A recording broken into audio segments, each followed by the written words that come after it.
Hello, you are listening to Mind Your Business, the podcast that lets you get to know the stories behind some of your favourite Scottish businesses. Hope you enjoy the episode.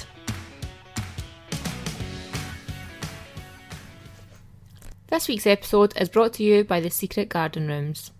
The Secret Garden Rooms are based in a peaceful, tranquil location in Kirkcaldy, Fife. They offer a range of face and body treatments, specialising in pre- and postnatal treatments, lymphatic drainage and oncology massage. They offer relaxing experiences during and after treatment for cancer. To make an appointment and for a full list of offerings, please visit www.thesecretgardenrooms.com or find them on Facebook and Instagram at The Secret Garden Rooms. So hello and welcome back to another episode of Mind Your Business. Now this week I'm joined by Mhairi from Bling. Hi. So hello, thank you for joining me. So we're going to chat about all things Bling and social media and products and all that good stuff. Okay. But to start with, why don't you kind of tell us a wee bit more about what you do here and how you got started with things? Okay, I can do that. I'm Mhairi. I run Bling. Bling was a daft idea I had about 8 years ago, which was to create Scottish slang word jewellery. And at the time I'd had a bottle of wine and I was hanging out with my friends and we were slagging each other off in Scots, which was quite unusual. I don't know how we ended up there, but I said something like, I'm going to make you a necklace that says that, and she says, oh, I'm going to wear it then if you do. And we just forgot about it, and then I woke up the next morning with my hangover and I thought, that's actually a really good idea. I wonder how you do that. So I got in touch with the product design department at Strathclyde University, right. And they showed me their different machines, and I thought, well, this laser cutting thing looks like I could get into this. Yeah. And at the time I was a graphic designer. I was running my own graphic design studio, so the skills that you need to make the artwork for the jewellery are really similar to the graphic design skills, so it was something that I could transfer over. Yeah. So since then I have been doing all sorts of things, expanding the range, doing collaborations with people, trying out new products, and here we are 8 years on and I'm in my nice wee studio in Paisley now. Amazing, that's so cool in here. So what was that first necklace, can you remember? What was the one that you made? Did you ever make your pal that one? I can't actually remember what the first ones were. I mean, I think that the classics were the Blether. That was one of the first ones we had done. Right. And things like Chancer. And we did a really funny one that was I Love Bucky, like after Buck passed. And we took the idea to a couple of craft markets that were around at the time, and people really loved them. And that's when I kind of thought, actually, maybe this could be something that could be a business. Because it was just started as a hobby, and then before you know it you think, oh, people really want this, people really like this, let's see if we can do something with it. So you started off at like markets and kind of stuff like that. And like I say, I was running my graphic design business before, so it was a difficult one for me to decide how to take the jump. Bling received quite a lot of press coverage quite early on, because I think the idea really captured people's attention, and we managed to get through a collaboration we did with Obscure Couture, who were a fashion label, then my friends Jen and Lindsay, we ended up being worn by a lot of celebrities. We ended up at London Fashion Week. On a special collaboration we'd made with them. And everything just went so fast for us. So I decided that I needed to get my own laser machine. And I thought, well, what better way to test the market than to run a crowdfunding campaign? Because if people really like the idea and they really believe in it, then they'll back it. And that was it was like a coin toss moment for me. It really was. I had kind of decided, if this fails, I'll stick with what I'm doing and we'll just put it to bed or keep it as a hobby. But if it works, then I'll be in control of it all. I'll be able to manufacture it all myself, and then I'll give it a go. I'll leave my other job. And as it happened, we were successful. We exceeded the funding, so I went for it. Amazing. And here's Bertha sitting behind us, still going, still 8 years on. So was that a difficult one then, to leave the graphic design? Like, was that something that you really loved? Was it hard? Like I say, I think because a lot of the creativity is the same, you're still like working to a kind of brief. I know that I have to make a collection. It's a bit like if you're doing a design brief for a client, and you know what the end product has to be, and it's the same process that you go through to get there. So No, I think it was quite an easy transition for me to make. Right. There was a bit of a learning curve because I had never operated a laser cutting machine before. Yeah, is that quite So that was quite different, but I've always really loved behind the scenes with machines and technology. It's quite a funny story. When I lived in Rothesay and I grew up there, I always remember us being taken to a factory on the island that made flexible circuit boards. It was called Flexitech. And I always remember walking into that and the smell of the kind of metal and the technology smell that you get from things like that, and I loved it. And it's something I really enjoyed, is always being in laptops and computers and taking them to bits and putting them all back together. So when Bertha came along, it was actually brilliant. I loved it. So you get a wee bit of that technical stuff. Absolutely, do all the maintenance and get in and clean her and replace her parts for her, you know. So it's great. I love it. We've kept her alive for she's needing a wee facelift. She's going to get a couple of new parts coming up soon, and that should give her another couple of years. So I'm looking forward to getting her up to speed again and treating her. One last hurrah with Bertha, I think. So when it comes to the name Bonnie Bling, was there any like others in the run-in, or was that always like? I think when it came, it was just so obvious that that was the name. I think because all my designs are inspired by Scotland. You know, you've got the Bonnie aspect of it, and then I make jewellery. So the bling just came, and the words are so nice. I remember going to London Fashion Week with Obscure Couture the first time, and we had a display with Bonnie Bling on it, and I just loved the feedback that I got, and it was so interesting because it was out with Scotland. It was actually from a London audience, and they were all like loving it because of the Scottish reference, and I thought, I've made the right choice here.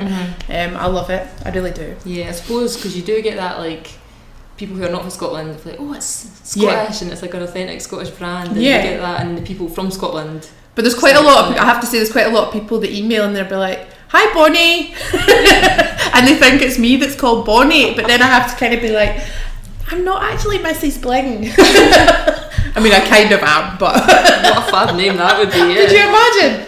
Mrs. Bonnie Bling. Mrs. Bonnie Bling. But you'd be surprised, I do get a few emails. It's nice. So when it comes to the product ranges, how do you kind of get the inspiration for them? Because your names and your products are fab. Like, I was looking through your website and I was totally peeing myself laughing. Oh, that's good. Like, that's the kind of reaction that I really like to get from people. I love making people smile, and like, I think the brand has really evolved into this range that I just want to cheer people up. Like, I want people to feel confident and happy when they're wearing it. I want them to celebrate their own love of Scotland. I think that's really important to me. I always treasure things that remind me of places or people, and I think it's very much when I do my collections, that's what I'm thinking of. Like, what are people wanting to wear that they're going to feel an attachment to? Have they been up to Pollock House and seen the Highland cows? Or maybe they're going to love a Highland cow. Like, it's all the things that are around us. I grew up beside the sea in Rothesay, so something like the Waverley was a no-brainer for me. And also with the Waverley being in Glasgow, it's something that's so important to me. And then what I did was, we've got our lovely Waverley necklace, which so many people love because they've been on it, or because they like boats, or because they love paddle steamers. And then when the Waverley was taken out the water because of her damage last year, I decided to add a little revamp tour so that we could raise some funds for the refurbishment charity that are helping get her back on the water. So I mean, we raised £500 to go towards that, just from the sale of them. So I think it's really important as well to try and give back if you can. Like, so I've had a few charity pieces that I've done that have raised money for good causes. So, and I love doing that. It's really important to me. Yeah, so the product names as well, do those come quite easy to you? I think I've got a bit of a sly sense of humour. It's the Highland Cow ones I love. I love doing those. Mhairi's Capaldi. Yes, a classic. David COWie. I mean, it had to be done, didn't it? Honestly, I was sitting peeing myself laughing at them. They're so funny. I tend to sit down and, I mean, I had the ideas for the celebrity cows, and then I didn't have the names though. I was kind of trying to think of who was quite striking and quite recognisable that you could easily translate into a cow, which is maybe not the most flattering thing you would think of, but I think when you see the designs and you learn about the humour and you get the puns, like, I think then people really switch on to it, and it's fun and it's bright and it's great fun to wear these and to say to people, this is my David COWie or my Frisia Cowlo, you know. and people really like them. So it's a wee talking point. It is, definitely. That's what it's all about. It takes you back to the banter, doesn't it? Yeah, that's the thing, it's a wee bit of Scottish banter. I love that. I love businesses that kind of put that in, and I mean, I remember when we did when I did my first ever trade show, which was the Scottish trade show at the SEC 8 years ago. The Scots language was kind of on the way out. People had kind of stopped using it, and we didn't see it anywhere really at that point in time. So for me to interpret that in a modern way, I think is really why it caught people's attention back then. But now it's come to life again, and I love seeing that. It's everywhere we go, and it's all around us, and that is so important that we keep that because it's part of our history and it's who we are, and it's lovely seeing it all becoming part of our modern life again. So important. Yeah, no, it is fab. Proud to be from Scotland. Absolutely. So do you have like a best seller? What's like your number one sort of most popular product, or about everything? I think our Highland cows are definitely the most popular. I think because they appeal to so many different people. But then when we do spin-off project, our Barrowland necklace goes well. I love that one. People love the Barrowland necklace. So cool. And I think the big statement necklace, people tend to like. There's been a few customers that have maybe bought the smaller one and then they've gone, I'm going to save up my pennies and just get the big one, because it just looks just like the sign, and I've got it on a clear back so it stands out really well on your outfit. I think people really like that one. I'd like to do more of that kind of thing, more of the kind of iconic places. I think that's somewhere I'd like to move into next, maybe. That's your next plan. So do you have a favourite then? Is that your favourite, the Barrowlands? I actually love the Billy Connolly. I loved drawing that, and it never was meant to be a piece. I was reading something about him, and I just was drawing and sketching on my iPad, which was new to me at the time. I hadn't used it before, and I was trying it out, and I was like, I've ended up drawing Billy Connolly here. And then I put it on Instagram. It's one of these things with Bonnie Bling. You'll put something on Instagram just to show people, and before you know it, everyone's like, when is this available? When is it coming? And you're like, I didn't realise. Okay. And then I've got to hop to it and get it turned into laser artwork. And I just love that piece because the colours in it are so bright. I think it really, people know it's Billy. And it's his wild hair and his colourful beards and things, and he's just such a huge part of Scottish culture. He's so important. And again, we used money from that to raise money for Parkinson's UK. And I think that's connected with a lot of people as well, because we want to fight that disease, don't we? We all want to help them as much as we can. Totally. And if people are getting a piece of jewellery that they love, and they're also helping something out. Yeah, definitely. So your social media, you've got, like, as you say, you put something up and people are fighting. When is it coming out? So how did you build up that sort of community, your customers, your blingers, your Bonnie Blingers? My blingers. I think the blingers phrase came originally from the crowdfunding campaign. And everyone that had supported the campaign got sent a special gold badge that was made on the new laser machine that said Blinger. And I've always used the hashtag blingers are best, because they are, obviously. The social media has always come really organically for me. I've been quite lucky, but I think if you've had an account for 8 years, then it will gradually build up.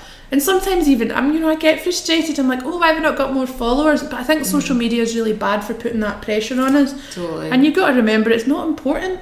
No. My customers are amazing, and they message me and they DM me and they send me emails.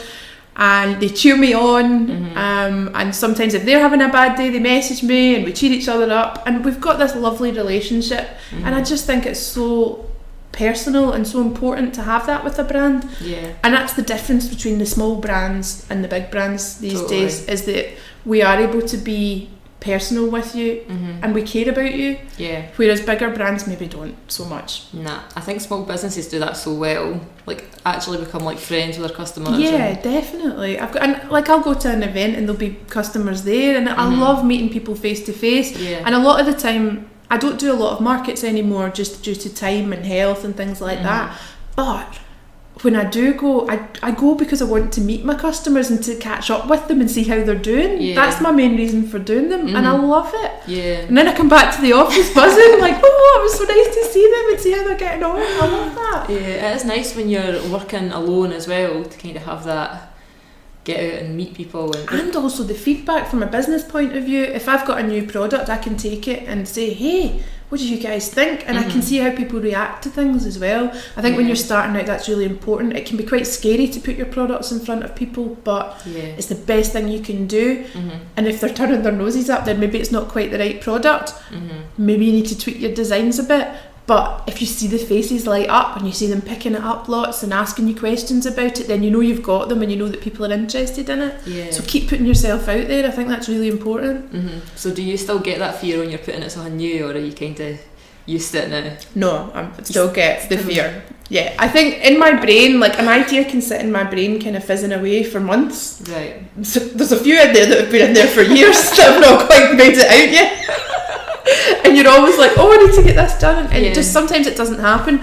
But I think there comes a point in my brain where my brain suddenly clicks and it pictures the finished article and how the laser components are going to go together, how the acrylic's going to work or the other materials, and then it's a really fast process for me to get that idea out. I can get it out, you know, like in a day, you know, and suddenly the product's right in front of me. And that's such a rewarding part of what I do, is that when I've finally got that idea in place in my head, you know, maybe after I've sketched it and had a think, there it is, and it's right in front of me. And I think that's so satisfying. That must be amazing, That's something else that like big businesses kind of do that. They kind of just have an idea and the next day have it in their hand. Well, there you go. That's a lot of what I have done, is I've been able to react to news articles and to celebrities saying things or doing things, and then within 12 hours or 24 hours I've got a finished product there that people want, that relates to that. So I think that's really fast and fresh.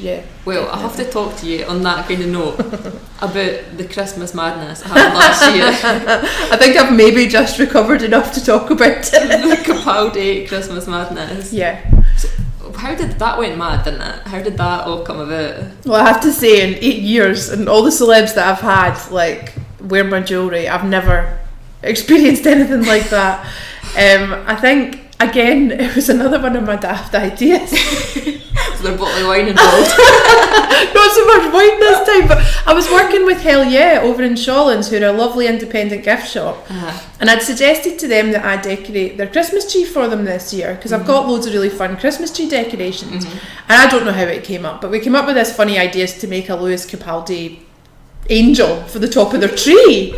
So I thought about this and I thought, oh right, how am I going to do this? I've promised I'm going to do it, so I need to do it. So I sat down with the iPad one day and went full Christmas angel, got the famous Capaldi pose where he's got his peace sign, but I changed it so that he was holding his plunger from his ordeal in America in his hotel room when he couldn't find a toilet brush. He had an incident with a plunger.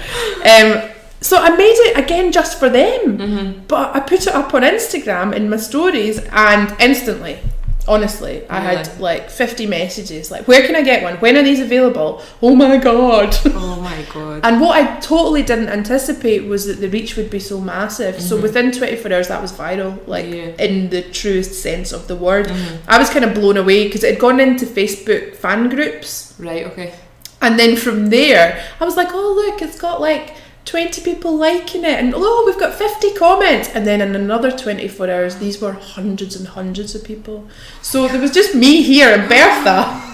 So we had to call in some extra help. So my husband came in and gave me a hand. We had to phone Ellie over at East End Press. She does laser cutting as well, and she works mainly in wood because we'd run out of wood because I wasn't expecting it. So we did an emergency run over to Ellie, and she very kindly sold us off some of her wood. So we were able to keep going, and we just sat and lasered and tagged and packed these hundreds and hundreds of Lewis Capaldi Christmas ornaments. How many you actually did it? It was hundreds. And then we got a phone call from Hits Radio, and they were like, we're going to be meeting Lewis, could you send us one of your ornaments? And I was like, yeah, okay, sure. And you never really know if these things are going to come out. You know, we've sent out so many things, and you don't really get feedback on all of them. But we did it, and they got a video with him getting shown his wonderful angel, and then he was like, I don't know who yous are, but I'm coming for you. I never signed this off. And I thought, I really hope he's joking. I'm waiting on that lawsuit. My dad got really nervous after that. He was a bit like, because he didn't understand that Lewis is really quite funny. Yeah. But we were okay. We're still here. Nothing I'm still yet. here. You know, what did he put on his tree? Well, we did actually manage to get one to his dad. We know his dad got one. Right. Just before Christmas. So it was kind of in my head that like my ultimate finale of this would be him getting home after working his socks off in the run up to Christmas and having this sodden Christmas tree decoration on top of his mum and dad's tree. So I do believe that may have happened. Oh my god, that is so funny. I love it, an absolute treat. And it was so lovely getting to meet online like so many of Lewis's fans as well, because it opened up me to a whole other group of people, and they were all so friendly and so lovely and so chatty as well. Yeah. So did you find that kind of boosted things like on social media as well? Are you still like noticing the? Yeah, I do think there's definitely been an increase in the Instagram reach since that has happened. Facebook was the one that really exploded for me in that. Right. So, and I think that's quite interesting because people concentrate a lot on Instagram these days. Yeah. But then it was the Facebook groups that were the ones that actually took the product in and started sharing it amongst themselves. So there's not always one way. Yeah. You know, you've got to cover your bases as far as social media is concerned. It's so mad that you never know what product or like what thing is going to be the one that just skyrockets. You really don't. And there has been products in the past where I've gone, oh, this is the one, and then and nothing happens. But the beauty of my business is that I control it all, and I can make one of something and see how it goes. And if people like it, then I'll make more of them. And if they don't like it, I'll just keep it for myself. Oh no, that was so amazing though, and it was so nice to see you sharing it like on Instagram on stories behind the scenes. Bertha struggling. I think what's quite funny about that whole Instagram story chapter is the state of me from when I started it to being all like fresh faced and full of sleep to slowly it wearing me down and down and down, just worn into nothing. But you know, we did it at Christmas time as well, when you're probably busy with other orders, and it made things quite difficult. You know, we have Black Friday as well, and that's my busiest time of year. Right. So it kind of happened just 2 weeks before Black Friday, so it meant everything was just totally chaotic. But we got through it. We did it. Oh, it was so good. And I know you said you had other celebrities as well. Yeah. So how do you like send them out, or do they just find you? Or I think recently, like we've had Capaldi with his decoration. We had Rod Stewart got his decoration. That was amazing. You met him in? I didn't meet Rod Stewart. That was lovely Laura over at STV that requested that one for me. I got to meet Judy Murray, and we did some Andy Murray one. That was brilliant. Judy Murray is just such an inspiration. I just think she's fabulous. But then prior to that, it's sometimes call outs. You know, you get a shout from a stylist for something, or maybe a celeb. You know, sometimes I've had a celeb that's seen my work and they've ordered online, which is so when that happens. That must be an amazing feeling. Yeah, and then things like Karen Gillan, she wore a ginger badge, but that was actually in a film that she was in. So it was production staff that knew of me or my business, and they had got in touch and said, "Oh, hey, do you think we could?" And I was like, "Yeah, absolutely." So it's just lovely, like that people know Bonnie Bling and they know what I do, and when you get that kind of celebrity endorsement, it's really nice, like because they always wear it so well. You see these lovely glamorous photographs and you think, oh, I made that looks nice. So people like Laura Whitmore, she's worn a few of my pieces now. The first ones she wore were custom knuckle dusters that I'd done with Obscure Couture, and she wore them front row London Fashion Week, and when I saw the photos the next day I was just squealing. I couldn't believe it. Oh my god. But then she's gone on and she's bought a few pieces from us, so she's worn things when she's been doing like I'm a Celebrity, Get Me Out of Here, when she's been presenting things like that, and she's just really lovely, very supportive, and a really nice girl. So, that must be amazing. Eh? So nice. Celebrities. I know, even Elton John's had a piece of Bonnie Bling. You can't believe it. Did you get to meet him? No. To get to meet him. So when it comes to like, obviously you're doing this on your own most of the time, and juggling that with like family life. Yep. Is that a struggle? Do you ever get like time to completely switch off? Or I don't think switching off's an option. But I've spoken quite openly about health conditions as well. I have a couple of chronic health conditions, the main one being that I have stage 4 endometriosis, which is tissue that behaves like the lining of your uterus, but it grows in other places and it builds up. So that has been a big challenge for me since I had my kid, just figuring out what I'm capable of, what I'm able to do. the best ways to make my business work for me. I think for the past 5 years since I had my kid, I have very much been kind of treading water with the business, but that's been a bit about learning about who you are when you become a parent, because you do have to change things, which is great, because you've got a Wayne and they're brilliant. You love them so much. But I think, being versatile and adaptable to your own needs is really important, and trying to remember there's a lot of pressure on all of us to do this and do that and set that goal and hit that target, but at the end of the day, the most important thing is that you look after yourself.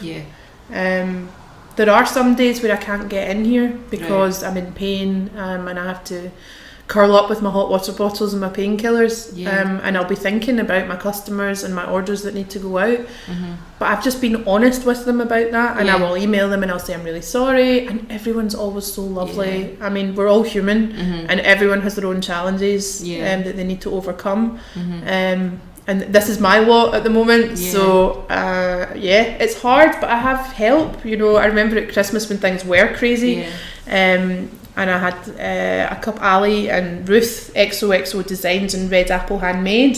They saw me at a market that I was so exhausted, and I showed up at this market and I was dragging my feet and I could barely keep my eyes open, and they both saw how much I was struggling, and they just said, right, Monday we're coming to your studio and we're helping.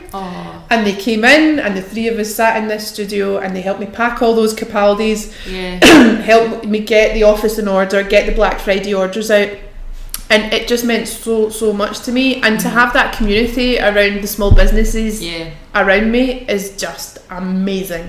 I think Glasgow and Scotland are so special for the community that comes up around the small businesses. It's so strong, and everyone's looking out for each other.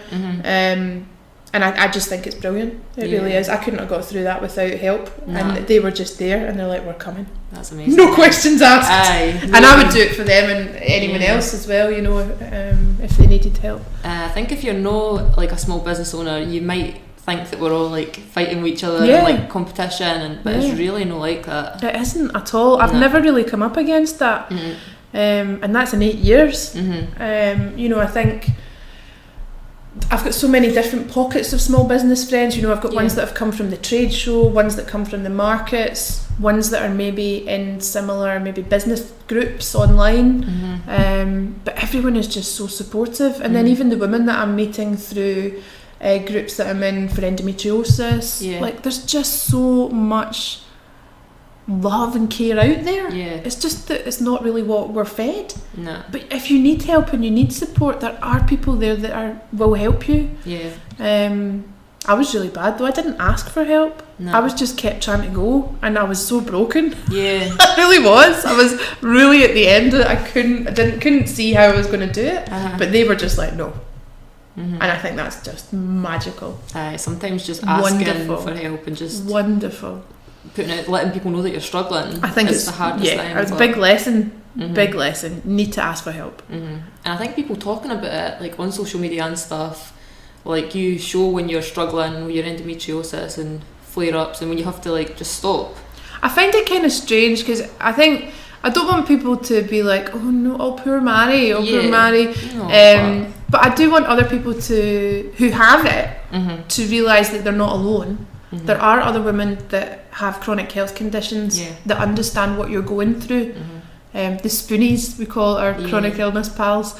And then I also want the people that, you know, maybe haven't experienced a chronic health condition to just have a bit more awareness of what it might be like. So that if they've got friends or family that are going through that, it might help them understand a bit more about it. It might maybe make them go and look it up. Maybe there's somebody out there that's been getting really bad periods, and all that time they've been getting told it's something else, and maybe they've actually got something like endometriosis that they need to investigate, and maybe it gives them a push to go and get more support as well. Yeah. So I just hope it helps. I mean, sometimes it does feel a bit ridiculous if I'm curled up in a ball and I'm like, oh hey, look at the state of me, I can't move, you know, because you kind of think as well, like, what good is this doing? But I just hope it does. I hope it helps people. Yeah. I bet there's a lot of people out there and a lot of business owners that struggle through, and you'd never know. A lot of people don't talk about it No. because for some reason we're told not to talk about it. No, but then how can you get help and how can you get support if you're not honest about your own situation? I think we fight enough battles within ourselves and in our own heads, that it's important to try and remember that we're not on our own. No, we just need to be a bit nicer to each other, I think. Definitely. I'm all for that. Yeah, spread a bit of kindness. Yeah, totally.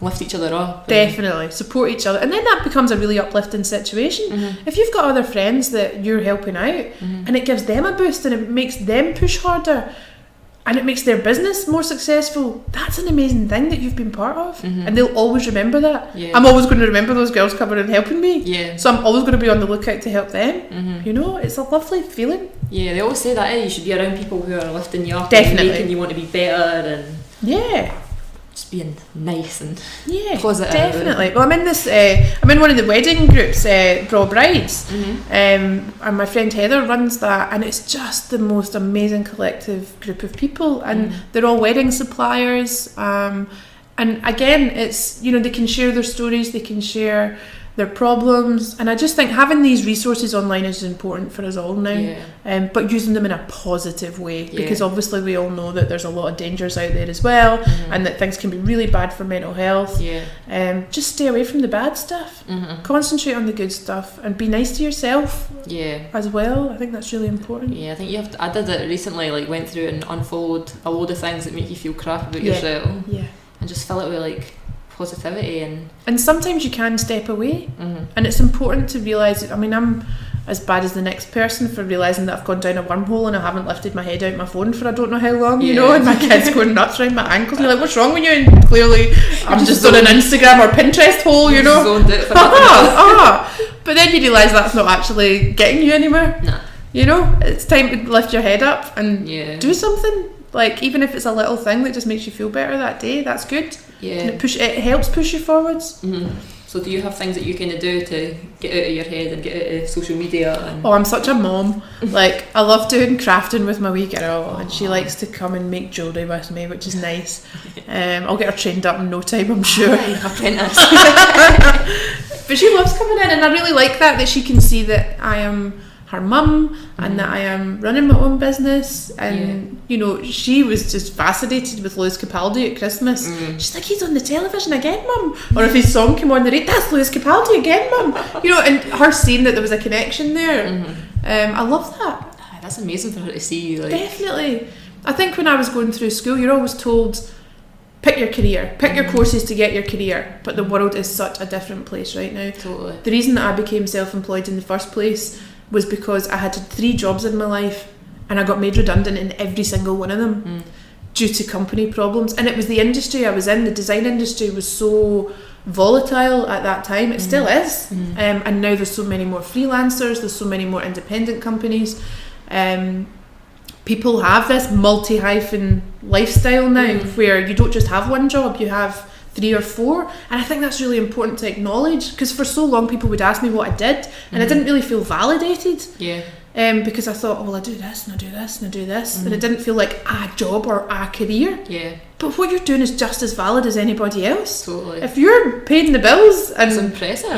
Getting the food on the table, then you are doing it, you're smashing it. So trying to remember that is really important. I love doing silly things at home, like gardening and attempting to grow fruit and vegetables and then make food out of them. And I just think it's so different from what I do day to day, because I'm so like making, designing, my brain's always switched on. But something like gardening or reading that is just totally takes me to a different place.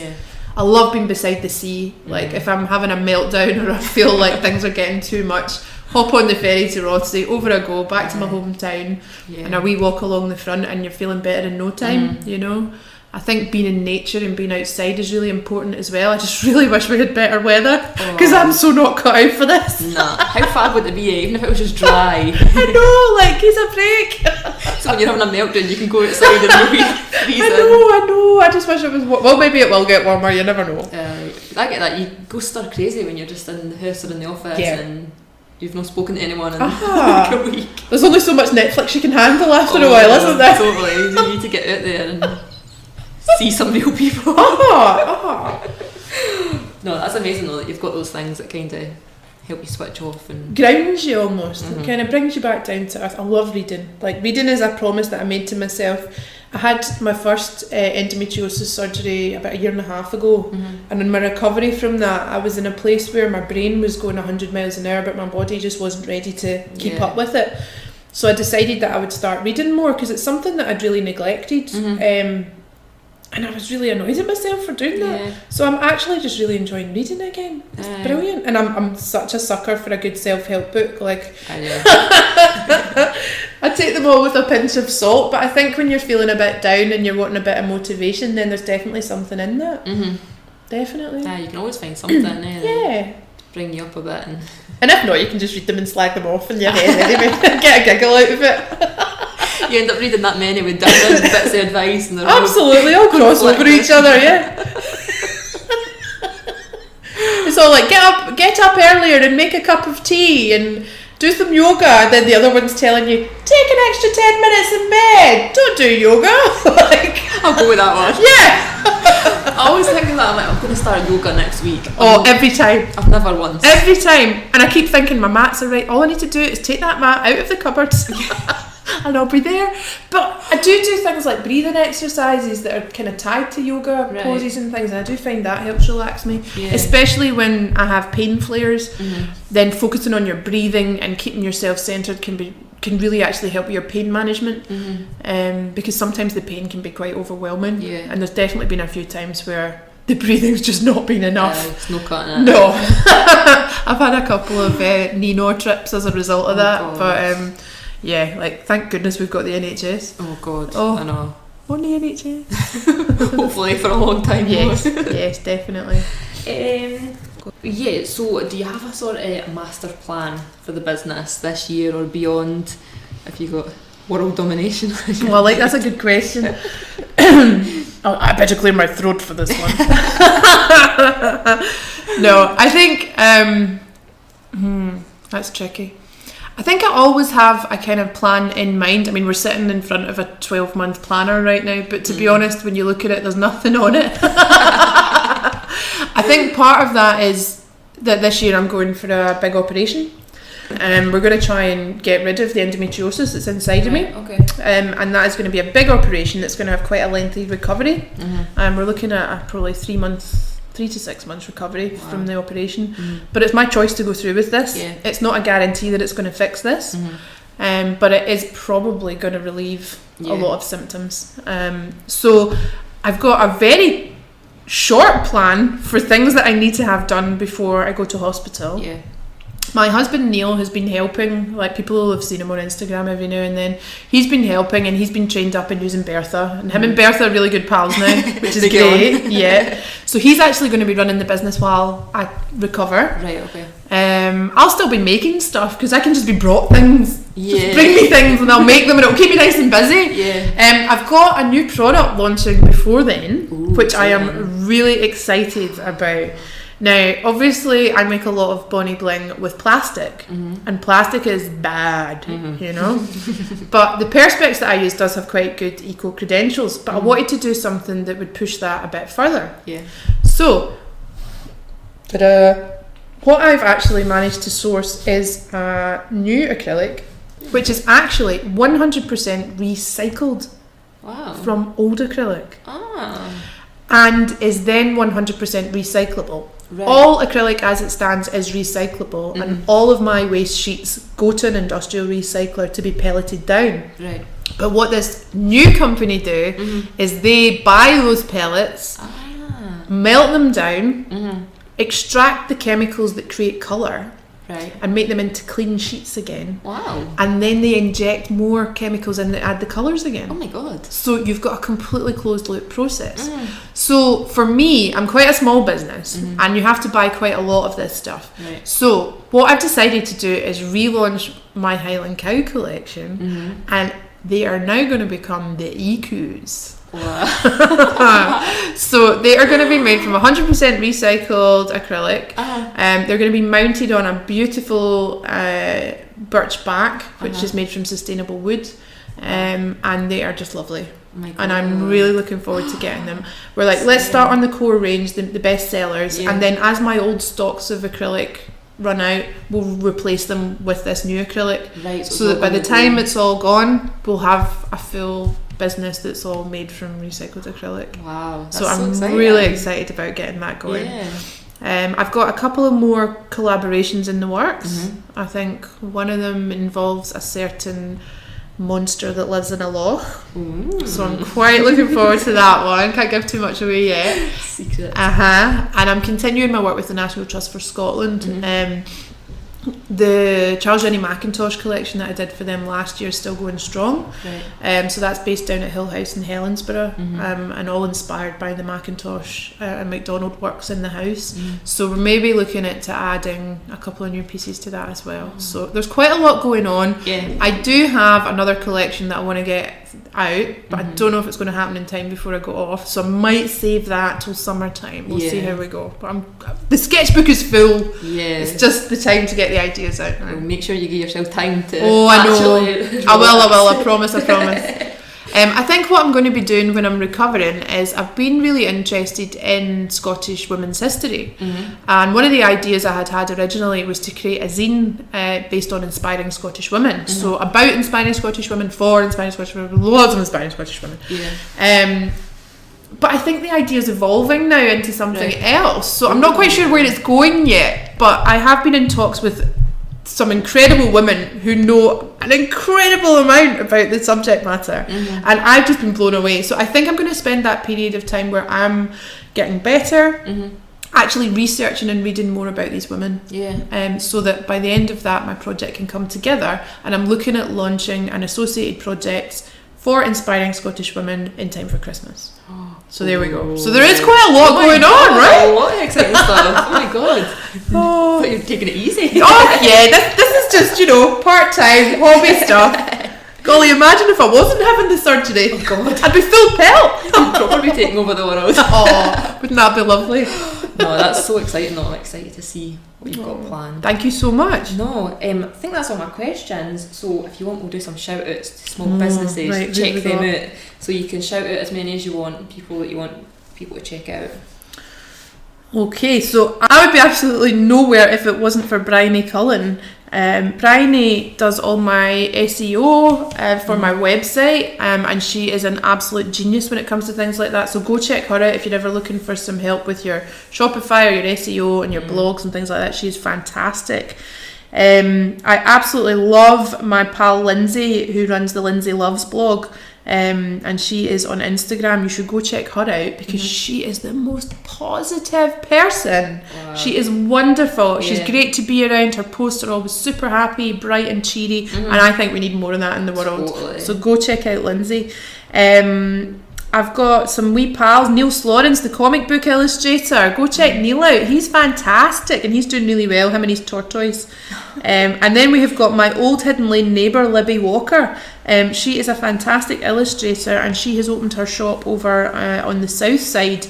And her brand is just so impressive. I think Libby has done a really good job of setting up and establishing this brilliant illustrative brand. So if you haven't seen Libby Walker's work before, you should go check her out as well. Oh look, well, seeing as we're here, I've actually just jumped on my phone and we have got the lovely Kirsty from Molk, the underwear company, who gave me a shout out. Yeah, she did. And she's just sent me a photograph of her at the Tom Hunter dinner last night, and she's got her lovely custom necklace I made her with the lovely Matt Baker, the TV presenter. So there we go, isn't that nice? There we are.